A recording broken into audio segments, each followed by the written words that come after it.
क्या मैं अर्थमेटिक के बिना एग्जाम्स क्लियर कर सकता हूँ? Is it possible for me to clear clerical level exams और PO level exams without arithmetic? अगर नहीं तो कैसे पढूँ? अर्थमेटिक कैसे कंप्लीट करूँ? अर्थमेटिक का फियर कैसे हटाऊँ? हेलो गाइस, मैं हूँ Aditi Gupta. Welcome back to my channel guiding allow. आज मैं डिस्कस करने वाली हूँ आप लोगों के साथ आप लोगों का सबसे बड़ा फियर, जो पूरे बैंक एग्जाम्स में सारे सेक्शन में जो आपका सबसे बड़ा फियर है, वो है क्वांटिटेटिव एप्टीट्यूड का अर्थमेटिक सेक्शन। सबसे पहला क्वेश्चन हर एस्पिरेंट के मन में यही आता है कि क्या मैं अर्थमेटिक के बिना बैंक एग्जाम्स क्लियर कर सकता हूँ? The answer is no. अब the answer is no for 3 different reasons. अब मैं ऐसा क्यों बोल रही हूँ? देखो, प्रीलिम्स तो तुम शायद बिना अर्थमेटिक किए निकाल भी लोगे, तुम डीआई और स्पीड मैथ से प्रीलिम्स शायद कर भी लोगे, बट वो सिर्फ क्लरिकल लेवल तक लिमिटेड होगी। मैं ऐसा क्यों बोल रही हूँ? आजकल जो पीओ के एग्जाम्स, जो एसबीआई पीओ, आईबीपीएस पीओ या फिर और भी कई सारे एग्जाम्स होते हैं ना, उनके लेवल थोड़े अपग्रेड किए जा रहे हैं, ठीक है? तो उनकी डीआईज लेंदी आती है, उनकी स्पीड मैथ्स लेंदी आती है। कितनी बार ऐसा होता है कि जो 2 या 3 डीआई आती है ना, उसमें से एक डीआई अटेंड करने की जगह आप 5-6 अर्थमेटिक के क्वेश्चन बना के आओगे ना, आप ज़्यादा अटेम्प्ट करके आओगे compare to what you would have attempted doing that DI. Second reason, चलो प्रीलिम्स तुमने जैसे तैसे पीओ का भी निकाल लिया, ठीक है, बाकी दोनों सेक्शन से मार्क्स उठा लिए, इसमें स्पीड मैथ्स और डीआई से हो गया। जो मेंस होता है ना, स्पेशली पीओ का, आजकल तो क्लरिकल लेवल के एग्जाम्स भी अपग्रेड हो गए, उनमें भी बहुत डिफिकल्ट क्वेश्चंस आते हैं। तो जो मेंस होता है ना, उसमें डीआई भी अर्थमेटिक बेस्ड आती है, खुद अर्थमेटिक भी आती है, उसमें data sufficiency, statement based question, कुछ भी जो आता है क्वांट्स में, उसमें 80 to 90% सिलेबस अर्थमेटिक बेस्ड होता है। मैं ऑनेस्टली बता रही हूँ। तो अर्थमेटिक करनी बहुत ज़रूरी है अगर आपको फाइनल सिलेक्शन लेनी है। अगर आप सिर्फ प्री निकाल के खुश हो, दैट्स अ डिफरेंट थिंग, ठीक है? अब आप बोलोगे कि चलो मैंने क्वांट्स का अगर मैं कम भी अटेम्प्ट करूंगा तो 3-4 मार्क्स कट ऑफ जाती है, मेंस में मैं निकाल लूंगा सेक्शनल कट ऑफ, ठीक है, चलो मान लिया। बट आप क्या करोगे अगर मैं आपको बताऊं कि पिछले साल आईबीपीएस पीओ का जो मेंस था, उसमें रीजनिंग इतनी डिफिकल्ट आई थी कि मैंने रीजनिंग में कोई भी बच्चा 20 मार्क्स में बहुत ज़्यादा अटेम्प्ट बता रही हूँ, बहुत डिफिकल्ट रीजनिंग आई थी। उस टाइम पे आप क्या करोगे? आपके सारे सेक्शन डिफिकल्ट आए, क्वांट्स सपोज उस किसी शिफ्ट में इजी आ गया, बट आपने अर्थमेटिक करी नहीं रखी है, तो क्या आप एग्जाम्स क्लियर कर पाओगे? नहीं कर पाओगे। तो मेंस में हम कुछ बोल के नहीं चल सकते, मेंस में कोई भी सेक्शन कभी भी डिफिकल्ट आ सकते हैं। अगर आपको अर्थमेटिक आती होगी और क्वांट्स ईजी आई तो आप 1 लाइनर्स तो कर ही लोगे। मेंस में आप डेटा सफिशिएंसी क्वेश्चन तो बना ही लोगे, डेटा सफिशिएंसी बहुत ईजी आती है। Statement based question, fill in the blanks, या फिर जो होते हैं ना कि क्वांटिटी बेस्ड क्वेश्चन, ये सब तो आप बना ही लोगे, करेक्ट? तो मेंस में arithmetic plays a very major role, इसीलिए हम अर्थमेटिक को नहीं छोड़ सकते। अब बात आती है अर्थमेटिक करनी कैसे। अर्थमेटिक को कैसे कंप्लीट करना है वो मैं बताती हूँ। तो अर्थमेटिक करने वाले अभी इस पॉइंट ऑफ टाइम पे 2 तरह के स्टूडेंट्स होंगे। पहले स्टूडेंट्स होंगे जिनकी कॉन्सेप्ट्स खत्म है, उन्होंने क्लासेस वगैरह देख रखी है या उन्होंने पिछले साल एग्जाम दिया था, उनके कॉन्सेप्ट्स खत्म है, उन्हें सिर्फ प्रैक्टिस लगानी है क्योंकि उनको रिविजन करना है। सेकेंड थिंग, उनकी स्पीड नहीं है और उन्हें नहीं पता है कि जो हमने क्लासेस की थी वो ट्रिक्स, वो मेथड्स, कौन से क्वेश्चन में कौन सा मेथड लगता है, उन्हें ये नहीं पता। सेकंड कैटेगरी ऑफ स्टूडेंट वो होंगे जिन्होंने अर्थमेटिक स्टार्ट ही नहीं किया होगा क्योंकि उन्हें डर था कि अर्थमेटिक नहीं करना है, अर्थमेटिक मुझसे नहीं होता। ये वो स्टूडेंट्स होंगे, करेक्ट? तो अब आप दोनों को सिलेबस कैसे खत्म करना है? तो अगर सबसे पहले एग्जाम बात करें, जो आईबीपीएस का भी कैलेंडर आया था उसके हिसाब से फर्स्ट एग्जाम अगस्त 3 से स्टार्ट होगा, आरआरबीज का, करेक्ट? तो आपके पास कितने दिन है? आप अभी स्टार्ट करोगे, आज 10 तारीख है, तो आज से लेके मैं मान लूँ कि आप जुलाई के एंड तक पढ़ रहे हो, तो आपके पास 82 डेज होते हैं, ठीक है? 82 डेज होते हैं एग्जाम तक। उसमें से भी मैं 1 हफ्ता माइनस कर लेती हूँ, कभी कभी होता है कि कुछ इमरजेंसी आ गई, कुछ भी हो गया, 1-2 दिन हमारे ऊपर नीचे हो जाते हैं, मैं 7 डेज माइनस कर लूँ, हमारे पास 75 डेज है। 75 डेज में अर्थमेटिक करना पॉसिबल है। मैं आपको एक प्लान बताती हूँ, मैं एक रोड मैप बताती हूँ, आप उसको नोट डाउन कर लो। अभी इस वीडियो को यहाँ पॉज करो, एक कॉपी पेन लो, उसमें नोट करो मैं कैसे बता रही हूँ खत्म करना। अर्थमेटिक का सिलेबस क्या है? अर्थमेटिक का सिलेबस ये है, आप ये भी स्क्रीनशॉट ले सकते हो। अगर आपको प्रॉपर सिलेबस चाहिए तो मैंने अपनी टेलीग्राम चैनल पे एक पीडीएफ अपलोड कर रखी है, उस पीडीएफ को भी एक्सेस कर सकते हो। तो अब आपने जो ये सिलेबस देखा, इसमें सबसे इम्पॉर्टेंट 3 चैप्टर्स हैं जो सिर्फ अर्थमेटिक में नहीं, वो डीआईज में भी काम आते हैं, डीआई सॉल्व करने में काम आते हैं। वो सबसे पहले ख़त्म करने हैं। वो चैप्टर्स कौन से हैं?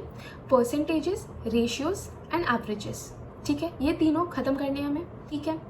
उसके बाद आते हैं जो टॉपिक्स फ्रीक्वेंटली आते हैं, थोड़े ईजी होते हैं। वो कौन से हैं? पार्टनरशिप, एज बेस्ड प्रॉब्लम्स, आपके mixture allegation, profit and loss. ठीक है, ये 4 टॉपिक बहुत इजी होते हैं, ये फ्रीक्वेंटली आते हैं, इनमें कुछ ज़्यादा कॉन्सेप्ट नहीं होते, कुछ 3-4 कॉन्सेप्ट होते हैं, उनको कर लो, ये हो जाते हैं। ये मैंने आपके 7 टॉपिक बता दिए। उसके बाद नेक्स्ट टॉपिक आते हैं 3 टॉपिक्स जो बहुत इंपॉर्टेंट होते हैं। ठीक है, थोड़े कॉन्सेप्ट बेस्ड होते हैं, पर इनमें DIs भी बहुत आती है। ठीक है, वो 3 टॉपिक कौन से हैं?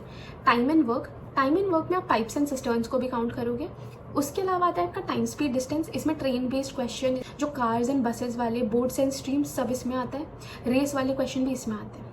उसके अलावा होता है तीसरा chapter simple interest, compound interest. ठीक है, तो मैंने 3, 4, 3 ऐसे करके आपको 10 चैप्टर बताए अभी तक। ठीक है, मैं मान के चलती हूँ कि जो इजी वाले चैप्टर है वो आप 3 से 4 दिन में कर लोगे, और डिफिकल्ट वाले चैप्टर आप 4 से 5 दिन में कर लोगे।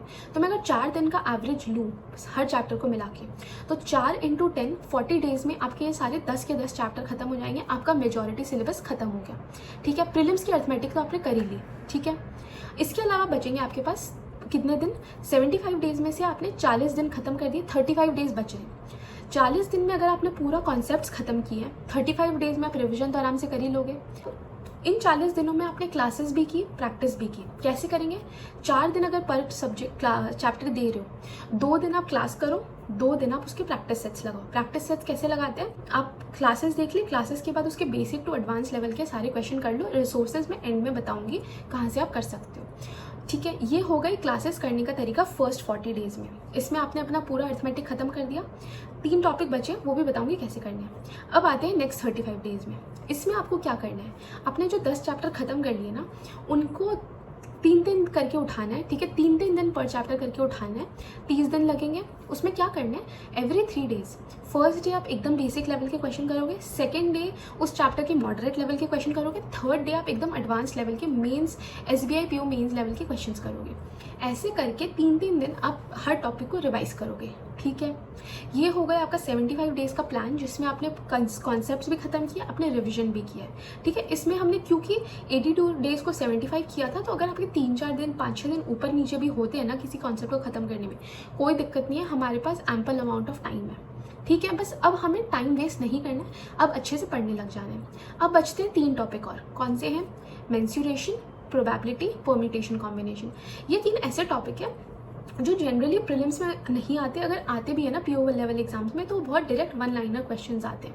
ठीक है, इन्हें कैसे कंप्लीट करना है? इन्हें हम ऐसे कंप्लीट करेंगे, जो सेकंड सेट ऑफ 35 डेज है जिसमें आप रिवीजन कर रहे हो, उसमें क्या करो, रोज आधा पौना घंटा की क्लास पहले देख लो क्लासेस करके, उसके बाद आधा पौना घंटा इसका प्रैक्टिस सेट्स लगाओ। ठीक है, इसको ऐसे ऐसे खत्म करो। मेंसुरेशन कैसे खत्म करेंगे? पहले उसके सारे फॉर्मूलाज लर्न कर लो, उसके बाद उसके जितने भी टाइप्स ऑफ क्वेश्चन आते हैं वो देख लो। Probability and permutation and combination थोड़े से कॉन्सेप्ट बेस्ड है, बट अगर इनके कॉन्सेप्ट अच्छे से सीख लिए, ये बहुत इजी टॉपिक्स है। कार्ड बेस्ड, टॉस वाले क्वेश्चन, डाइस वाले क्वेश्चन, परम्यूटेशन में अरेंजमेंट वाले क्वेश्चन, ये थोड़े कॉन्सेप्ट थोड़ा ज़्यादा मांगते हैं, बट इनको अच्छे से कर लोगे ना तो ये हो जाएंगे। इनको इन टॉपिक को मैं तो बोलूँगी मत छोड़ो, क्योंकि अगर ये अच्छे से आ गए ना तो ये क्वेश्चन हो जाते हैं, बट फिर भी कोशिश करो ये हो जाए, नहीं होए तो कोई बात नहीं। ठीक है, ये 3 टॉपिक आप उन 35 डेज में कंप्लीट करोगे। सेम पैटर्न, क्लास देखी, उसका प्रैक्टिस सेट लगाया। ठीक है, ये आपने प्रीलिम्स से पहले पूरा अर्थमेटिक निपटा चुके हो। ठीक है, इसके बाद क्या होगा, जितने भी एग्जाम्स आते रहेंगे, prelims mains, prelims mains, prelims के टाइम पे प्रीलिम्स के रिवीजन करना, मेंस के टाइम पे मेंस वाली रिवीजन करना। ऐसे करके आपके नेक्स्ट ईयर के जनवरी तक जब तक एग्जाम चलेंगे, आप मानोगे नहीं 5 से 6 बार तो आपने रिविजन्स कर लिए होंगे। ऐसे आपकी अर्थमेटिक इन 75 डेज में पूरी की पूरी कंप्लीट हो जाएगी। और अब मान के चलो, मैं आपको बता रही हूँ कि आप बहुत अच्छे हो जाओगे अर्थमेटिक में। इवन आप दूसरों को बोलोगे कि अर्थमेटिक बहुत इजी है। मैं बता रहा हूँ, इस तरीके से अगर ये सेम तरीका उस सामने वाले को बताना, और वो आपको थैंक यू बोलेगा इसको कंप्लीट करने के लिए, क्योंकि मैंने इस तरीके से अर्थमेटिक कंप्लीट की। अब आते हैं उन स्टूडेंट्स पे जो प्रैक्टिस करने वाले हैं। ठीक है, जो स्टूडेंट्स सिर्फ क्लासेस कर चुके हैं, सिर्फ प्रैक्टिस करने वाले, वो क्या करेंगे, आपके पास भी 75 डेज का सेट्स है। आप क्या करोगे, फर्स्ट 30 to 40 डेज में हर टॉपिक को वही 3 से 4 दिन दोगे। ठीक है, कोई टॉपिक बहुत लंबा है उसको 5 दिन भी दे सकते हो। उसके जहाँ से जितने मल्टीपल क्वेश्चंस मिलते हैं, एवरी डे उस टॉपिक का एटलीस्ट एक टॉपिक उठाए। सपोज आपने आज के दिन टाइम एंड वर्क उठाया है, ठीक है, इस वीक में 5 दिन आप टाइम एंड वर्क करने वाले हो। एवरी डे हर टाइप का का जो उसमें कॉन्सेप्ट है पहले तो उसको रिवाइज कर लो फर्स्ट डे। सेकेंड डे से आप उसके every day 50 to 60 question minimum लगाओगे। उसमें आप DIs भी करोगे, उसमें आप उसके 1-liners भी करोगे, डेटा सफिशिएंसी भी करोगे, प्रीलिम्स भी करोगे, मेंस भी करोगे। ऐसे करके आप अपना पूरा 75 डेज में अर्थमेटिक इतनी स्ट्रॉन्ग कर लोगे कि अर्थमेटिक से कहीं से भी आपको कुछ भी पूछ लेना आप दे दोगे एग्जाम में। आप एग्जाम में आराम से कवर कर सकते हो कि आप अर्थमेटिक से ही एग्जाम क्लियर करोगे, इतनी स्ट्रॉन्ग हो जाएगी, देख लेना। ठीक है, तो ये तरीका था आप लोगों के लिए जो प्रैक्टिस करना चाहते हैं, आपके कॉन्सेप्ट्स क्लियर है। आप तो मतलब 75 डेज में अपने आप को इतना स्ट्रॉन्ग बना सकते हो अर्थमेटिक में कि आप सोच भी नहीं सकते। मतलब बाकी सब्जेक्ट्स और खुद क्वांट्स में आपका बाकी चीज़ें रह जाएगी, अर्थमेटिक से आप मार्क्स लाओगे। अब बात करते हैं रिसोर्सेज की। ठीक है, रिसोर्सेज कौन से यूज़ करने हैं। अगर आप क्लासेस कर रहे हो तो आप क्या करोगे, आप सबसे पहले अगर आपको मैं 2 क्लासेस बताऊंगी जिनको आप फॉलो कर सकते हो। पहली है आशीष सर की क्लासेस, आशीष अरोड़ा सर जो स्टडीफाइड पे पढ़ाते हैं, और उन अभी जो वो पेड क्लासेस जहाँ ले रहे हैं वो प्लेटफॉर्म का नाम है येस ऑफिसर। ठीक है, बैच है जिसमें वो बेसिक टू एडवांस कराते हैं। अगर आप नए स्टूडेंट हो, कॉन्सेप्ट्स कर रहे हो, तो आप वो क्लास फॉलो करोगे। अगर आप वो स्टूडेंट हो सिर्फ प्रैक्टिस करना चाहते हैं, रिविजन करना चाहते हैं, रिविजन बैच उठाओगे जिसमें सर ने अर्थमेटिक का हर टॉपिक सिर्फ प्रैक्टिस क्वेश्चन से रिविजन कराए। ठीक है, उसके अलावा दूसरे टीचर, ये उन स्टूडेंट्स के लिए जो कॉन्सेप्ट्स क्लियर करना चाहते हैं, वो किसको फॉलो कर सकते हैं, वो फॉलो कर सकते हैं राकेश यादव सर को भी। बस ये है कि राकेश यादव सर अर्थमेटिक बहुत अच्छी करा देंगे, बट उनके जो मतलब उनका जो प्रैक्टिस सेट्स है वो SSC बेस्ड है, क्योंकि वो SSC के टीचर है। तो प्रैक्टिस आप फिर भी आशीष अरोड़ा सर की क्लासेस से कर सकते हो। उसके अलावा आप जिन भी टीचर को फॉलो करते हो ना, उनको चेंज मत करना। आप जिन टीचर से करते हो वो बेस्ट हैं, बस मैं उनसे करती थी। आपके पास कोई अभी टीचर नहीं है जिनसे आप नहीं कर रहे हो, तो आप मेरी रिकमेंडेशंस ले सकते हो। ठीक है, अगर आपको क्लासेस नहीं करनी, आपको सोर्सेज पता करने हैं प्रैक्टिस के। ठीक है, आप प्रैक्टिस तो करोगे नेक्स्ट 35 डेज में। प्रैक्टिस कहाँ से कर सकते हो, अर्थमेटिक बेस्ड क्वेश्चंस आशीष सर जंपो PDFs देते हैं। ठीक है, या आप स्मार्ट कीड़ा जो है वो टॉपिक वाइज PDFs प्रोवाइड कर सकते हैं, आप उससे अर्थमेटिक कर सकते हो। ठीक है, उसके अलावा आप क्या कर सकते हो, 2 बुक्स बताऊंगी, बुक से प्रैक्टिस कर सकते हो।